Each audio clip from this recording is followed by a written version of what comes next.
Viral, sekelompok mahasiswa tampil di depan kelas dengan konsep ala anak SMA. Aksi unik ini pun langsung mencari perhatian karena membangkitkan kenangan masa putih abu silam. Lalu seperti apa keseruannya? Berikut liputan selengkapnya. Sekelompok mahasiswa jurusan Kesehatan Masyarakat Universitas Siliwangi, yaitu Francisca, Dea, Rifda, Zahra, Puja, Wilza, dan Nurhaliza menjadi perbincangan hangat di media massa.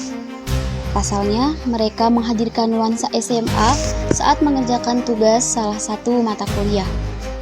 Ide kreatif ini pun menuai banyak sekali pujian karena dinilai segar dan menghibur pemirsa. Karena penasaran, tim kami pun kemudian mendatangi langsung para mahasiswa tersebut dan berbincang santai seputar konsep yang mereka usung. Berikut pemberitaannya. Pemirsa, saat ini saya sudah bersama mahasiswa kelas C kelompok 5. Mari ikuti saya untuk mewawancarai anggota kelompok mereka. Halo Kak. Halo. Apakah betul Kakak anggota kelas C kelompok 5? Iya, betul. Boleh kenalan dulu dengan kakak siapa ini? Aku sama Francisca. Oke, Kak Francisca. Belakangan ini kan lagi ramai dibicarakan ya soal tugas drama SMA kalian. Kalau boleh tahu itu sebenarnya mata kuliah apa dan kenapa bisa sampai harus bikin drama gitu? Boleh dijawab menurut pandangan kakak? Oke. Jadi drama itu tuh sebenarnya hasil kita belajar satu mata kuliah, namanya mata kuliah dinamika kelompok, dan drama itu adalah tugas akhir kami. Nah, jadi dinamika kelompok yang kami pelajari itu menceritakan, bukan menceritakan ya, lebih mempelajari tentang dari pengertian dulu gitu kan, apa sih gitu dinamika kelompok. Jadi dinamika kelompok itu suatu alat manajemen untuk menghasilkan kerjasama kelompok yang optimal sehingga dapat mengelola kelompok yang lebih efektif, produktif, dan juga efisien gitu. Nah, terus dari situ juga kita belajar tentang SWOT ya, tentang strength, weakness, opportunities, terus juga traits. Nah, dari situ kita belajar cara menganalisis SWOT diri sendiri. Nah, dengan cara yang pertama itu menentukan dulu tujuannya apa, terus juga mengidentifikasi kelebihan, mengidentifikasi kelemahan, terus juga menganalisis kesempatan, menganalisis juga ancaman, lalu membuat solusinya. Nah, setelah itu kita pelajari gitu kan bentuk dinamika kelompok itu seperti apa, terus juga kita ketahui juga kelompok itu jenis-jenisnya seperti apa, dan terhasil lah gitu menjadi sebuah drama yang alhamdulillah cukup dibicarakan dengan baik ya banyak orang gitu. Itu sih Kak. Oke, makasih banyak Kak Francisca. Baik pemirsa, seperti itu pandangan dari Kak Francisca. Mari kita lanjutkan ke anggota kelompok 5 kelas C yang selanjutnya. Baik, saat ini saya sudah bersama mahasiswa kelas C kelompok 5 yang selanjutnya. Mari kita langsung saja tanya-tanya dia. Halo Kak. Halo, Boleh kenalan dulu dong kakaknya dengan kakak siapa? nama aku Zahra. Oke Kak Zahra. Kak, aku mau nanya dong, selama belajar mata kuliah dinamika kelompok ini, apa sih yang bisa kakak pelajari gitu? Jadi selama pertemuan dinamika kelompok ini, aku tuh udah banyak banget mempelajari banyak materi, dan salah satunya itu tentang kedinamisan kelompok gitu. Jadi ada 6 faktor yang mempengaruhi kelompok gitu. Yang pertama itu ada tujuan, ada struktur, ada tugas, ada aturan, sama ada gimana sih caranya untuk membentuk suasana yang bagus dalam kelompok itu kayak gimana. Terus di materi ini juga kita tuh dapat tugas yang dimana kita tuh harus membentuk dan menentukan si tujuan kelompok itu apa, terus strukturnya siapa-siapa aja, sama tugas yang harus dilakuin untuk setiap anggota kelompok itu apa aja, terus sama aturan-aturan yang disepakati bersama gitu yang harus dilakukan oleh seluruh anggota kelompok. Oke, kayak gitu ya Kak. Makasih Kak. Sama. Baik, seperti itu pandangan dari Kak Zahra. Ayo kita lanjutkan ke anggota kelompok 5 kelas C yang selanjutnya. Baik, saat ini saya sudah bersama mahasiswa kelas C kelompok 5 yang lainnya. Langsung saja kita wawancara dia. Halo Kak. Halo, Boleh kenalan dulu dong kakaknya dengan kakak siapa? dengan Puja. Oke Kak Puja.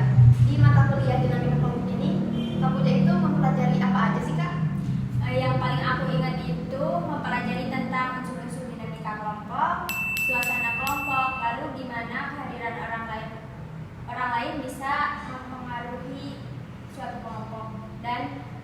peristiwa psikologis dalam kelompok. Nah, di tugas ini kita membuat video yang menunjukkan upaya dalam meningkatkan kelompok seperti yang sudah dipelajari di materi 2. Nah, di dalamnya itu ada menampilkan komunikasi yang saat terjadi kendala itu bagaimana dan mengkomunikasikan tugas sehingga terjadi koordinasi yang baik.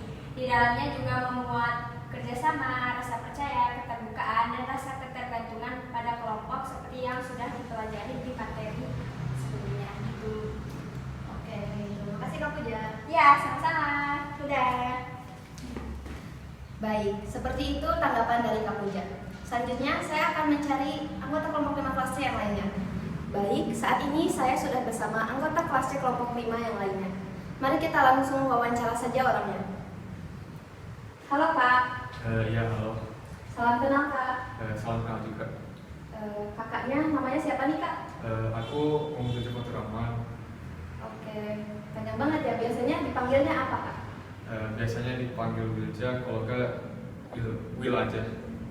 Oke, aku panggil Kak Will aja kali ya. Ya.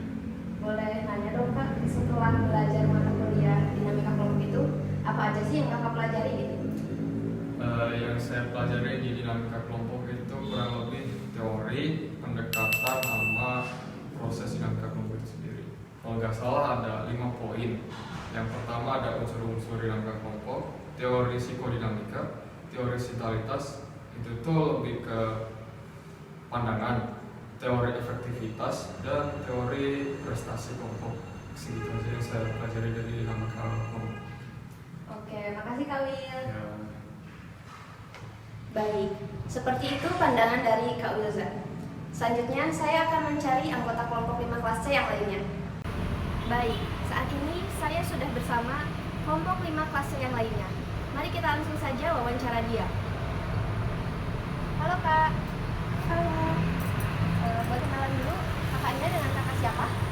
perkenalkan saya Rifda Fiandrani. Oke Kak Rifda. Kak Rifda, aku mau nanya nih, kemarin kan yang tugas video kelompok itu menceritakan apa aja sih Kak? Kemarin itu kan kita ada materi tentang jenis-jenis kepemimpinan dalam sebuah kelompok ya. Ada tentang liberal, demokrasi, dan juga ada kepemimpinan otoriter. Nah, kebetulan kemarin itu kita kebagian tema tentang liberal. Nah, kita tuh mencoba mengaplikasikan bagaimana kepemimpinan liberal itu di dalam sebuah kelompok kelas di SMA gitu. Dan liberal itu kan pemimpinnya itu menyerahkan pendapatnya itu untuk anggotanya gitu. Jadi kayak kurang ditekankan keputusan akhirnya oleh ketua. Dan juga kemarin tuh kita tuh ada materi tentang teori perkembangan, pertumbuhan, dan juga pembentukan dalam sebuah kelompok. Gitu sih Kak. Oke, makasih Kak Rifda. Oke. Baik, seperti itu pandangan dari Kak Rifda. Sekian laporan dari kembalikan ke studio. Terima kasih Nurhaliza atas laporannya. Sekian berita kami pada siang hari ini. Saya Dea Julia beserta tim yang bertugas pamit undur diri. Sampai jumpa tahun depan.